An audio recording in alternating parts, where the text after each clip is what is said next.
Australian group called Ruminate that helps cows not be so much a source of methane emissions. Here's Bill Gates and cow farts. Go. What happens with beef, my climate group, Breakthrough Energy, just announced literally today an investment in an Australian group called Ruminate that helps cows not be so much a source of methane emissions. So we have two paths to solving that. That's 6% of global emissions are cows who burp and fart methane to an extreme degree.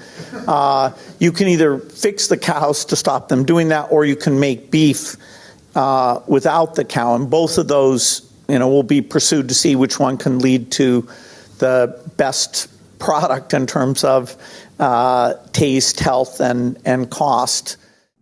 All right, so there's a bunch of stuff here. First off, you guys see me on Twitter. You know how much I enjoy steak and cooking and all that, and I've largely been doing the carnivore diet, which has been unbelievably good for me, and I've had my blood tested, and it's all good, and I'm not recommending it to anyone.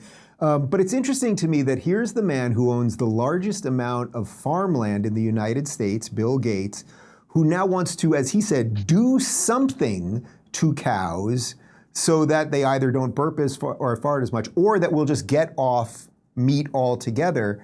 Either way, I sense he's going to profit a lot from one of those things. Jay, am I a crazy conspiracy theorist? No, I don't think so. I think that the issue here is just how do you explain the behavior of someone like Bill Gates, right? So he has a career where he's like this arch capitalist, and everyone thinks he's an evil guy because he's like monopolized but then he turns into this philanthropist and finds success in the public eye as being the good guy. What you have is this like weird scientific. It's the scientific isn't the weird thing, but this mindset of engineering solutions to problems that are complex social problems that require careful understanding of all the trade-offs.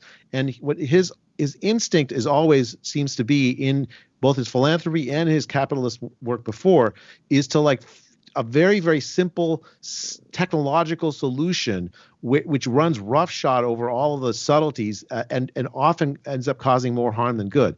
I think that in this case, I don't know. Maybe his technological breakthrough is a good one. I have no idea, but I don't think that I'm not going to be eating any of those cows if I can avoid it until I understand a little more about them. But isn't that the point? So he's going to invent something, or I guess he has already, or is investing in this company that's going to do something to cows so they don't burp and fart as much. And that will be either the meat wheat or it will be the artificially engineered meat that he will also somehow profit from. By the way, this is the same guy who created Microsoft's Windows, which, as you're right, he got into a major antitrust lawsuit over. But that was the thing that put viruses on computers. And now he's supposed to be in charge of our viruses of our bodies. Drew, help me.